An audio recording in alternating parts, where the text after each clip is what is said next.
Guys പുതിയ ദിവസം ഇർഷാന്റെ ഒപ്പം പുറത്തിറങ്ങിയിട്ടുണ്ട്. പഠിച്ചറബ ഇന്നെന്തായാലും നേരം പോകും പെരീക്കെത്തണമെങ്കിൽ ഓന്റെ പെണ്ണുങ്ങൾക്ക് ഒരു ലാപ്ടോപ്പ് എടുക്കാൻ വേണ്ടി നമ്മൾ ഇറങ്ങി. സാധനം ഏതായാലും നോക്കി നമ്മൾ പിന്നെ വരാറിന് കണ്ട് അയാളും പറ്റിച്ച് കാണി നമ്മൾ പോകും. അവിടുന്ന് വിട്ടുകാണ്ട് നേരെ BG ഗോൾഡ്. നിങ്ങൾക്കറിയില്ല നമുക്ക് ഗോൾഡ് ബിസിനസ് ആണ്. നമ്മളെ കൂടെ ഈ ഒരു ഗ്രൂപ്പ് ഉണ്ടായിരുന്നു. നാസി ഓൻക്കാണെങ്കിൽ വെറുതെ കിടക്കേണ്ട കസാലമലൊക്കെ ഒന്ന് കേരി നോക്കുക. അതാണ് ഓന്റെ പണി. ഓൻക്കോ ഓന്റെ അപരണ കിട്ടിയപ്പോ അതിനോട് എന്തൊക്കെ പറഞ്ഞുകൊണ്ടിരിക്കുകയാണ്. തുളിവില് ഞാനും ഒന്ന് പോയി നിന്നോക്കി. അവിടുന്ന് ബില്ലടിച്ച് നമ്മളവിടുന്ന് പോകുന്നു. ഒരു ചെറിയ പരിപാടി ഉണ്ട്, അതിന് വേണ്ടിയിട്ടാണ് നമ്മൾ പോകുന്നത്. നമ്മുടെ ദയ റിസോർട്ടിലുള്ള പുതിയൊരു പരിപാടിയാണ്. അത് ഞങ്ങൾക്ക് പരിചയപ്പെടുത്തി തരാം. ഏരി വരുമ്പോ തന്നെ രണ്ട് സൈഡിലും വലിയ ചട്ടി ഞാൻ ഇഷ്ടമുണ്ടായതുകൊണ്ട് നമ്മൾ കുറച്ചു നേരം അയിമ കുത്തർന്ന് ആടി. ഇവിടെ കല്യാണം നടത്തുമ്പോ കുട്ടിയാൾക്ക് ഒരു ചിൽഡ്രൻസ് പാർക്കും കിട്ടും. നമുക്ക് ഏതായാലും ഇതിലിട്ടാട്ടാൻ ആരും കിട്ടിയില്ല. നമുക്കൊരു പെണ്ണെട്ടിയാ മതി. ഇവിടെ പരിപാടി എടുത്തുമ്പോ കുട്ടിയാൾക്കും ഉമ്മച്ചിമാർക്കും സമാധാനമായി. കാരണം കുട്ടികൾ ഇതിൽ കളിച്ചോളി. പരിപാടി എടുത്തുമ്പോ ചായക്കടി ഇതിന്റെ ഒപ്പം കോംപ്ലിമെന്ററി ആയിട്ട് കിട്ടും. അവിടെ മാത്രമേ കിട്ടുള്ളൂ. ചായക്കാരനെയും ചായപ്പൊടിയും സാധനമൊക്കെ നമ്മൾ തന്നെ കൊണ്ടുവരുന്നത്. സ്റ്റേജിന്റെ സൈഡിലാട്ടെ ഈ ഒരു സെറ്റപ്പ് വരുന്നുണ്ട്. ചോറും വെയിച്ച് കാണ്ട് ഇവിടെ കുത്തർന്നാണ് പൊയ്ക്ക് നോക്കിയാണ് ഇങ്ങനെ ഇരിക്കുക. എന്തൊരു വൈബൈക്കാരം. എവിടേക്ക് നോക്കിയാലും പൊയ്ക്കേക്കാരം വ്യൂ വരില്ല. ഇവിടെ നടക്കേണ്ട മൊയന്തി ഞാനാട്ടാ. അത് നമ്മളെ സ്റ്റേജ് ആണ്. അവിടെയാണ് നമ്മുടെ മെയിൻ സ്റ്റേജ് വരുന്നത്. സ്റ്റേജിന് വലുപ്പം നീളമൊക്കെ ഉണ്ട്. ഉഷാറാണ്. വാഷ് ബേസ് തന്നെ ഒരു വെറൈറ്റി ആണ്. അതാണ് ചോറ് വിളമ്പേണ്ട സ്ഥലം. ഡൈനിങ് വരുന്നത് നമുക്ക് സ്റ്റേജിന്റെ മുമ്പിലും പിന്നെ ഇതിന്റെ മേലെയാണ്. അതായത് മൊത്തത്തിൽ അടിപൊളിയായിട്ടുള്ള ഒരു പ്ലേസ് ആണിത്. ഇവിടെ നമുക്ക് കല്യാണം നിക്കാഹൊക്കെ ചെയ്യാം. ഇതിന് പുതിയ ആപ്പിളൊക്കെ നല്ല നല്ല ഫോട്ടോസ് കിട്ടും. എവിടെ നോക്കിയാലും ആംബിയൻസ് ആണ്. സ്പോട്ട് നിങ്ങൾക്ക് ഇഷ്ടപ്പെട്ടുണ്ടെങ്കിൽ കോൺടാക്ട് നമ്പർ ഞാൻ അടിയിൽ കൊടുക്കാം. അവിടെ തന്നെ ഓൾക്ക് വേറെ ഒരു പരിപാടിയും കൂടി ഉണ്ട്. വേറെ ഉച്ചില് കാര്യങ്ങൾ അങ്ങനെ കുറച്ച് പരിപാടി ഉണ്ട്. നിങ്ങളെ നോക്കാൻ ഡോക്ടർമാരും നഴ്സുമാരും ഉണ്ടാവും. 3 നേരം അടിപൊളി ഫുഡ്. രാവിലും വൈകുന്നേരമൊക്കെ ഇങ്ങോട്ട് ഇറങ്ങിയാൽ മതി. നല്ലൊരു പോസിറ്റീവ് എനർജി. എങ്ങനെ നോക്കിയാലും പൊയ്ക്കേക്കാരെ വ്യൂ വരും. ക്യാരം ബോർഡ് കളിച്ചാറുണ്ട്. ക്യാരം ബോർഡും ഉണ്ട് ഇവിടെ. നമ്മളെന്നപ്പോ നമ്മള് മുതലാളി ഇതാണ് ചോളാപ്പുരം കുത്തർന്ന്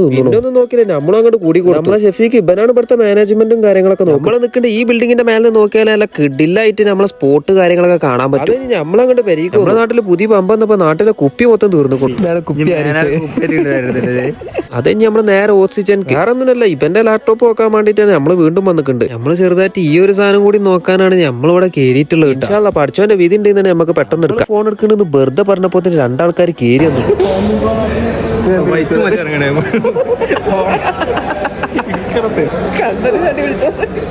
ആയിക്കോട്ടെ ഗൈസ്, ബാക്കി നാളെ.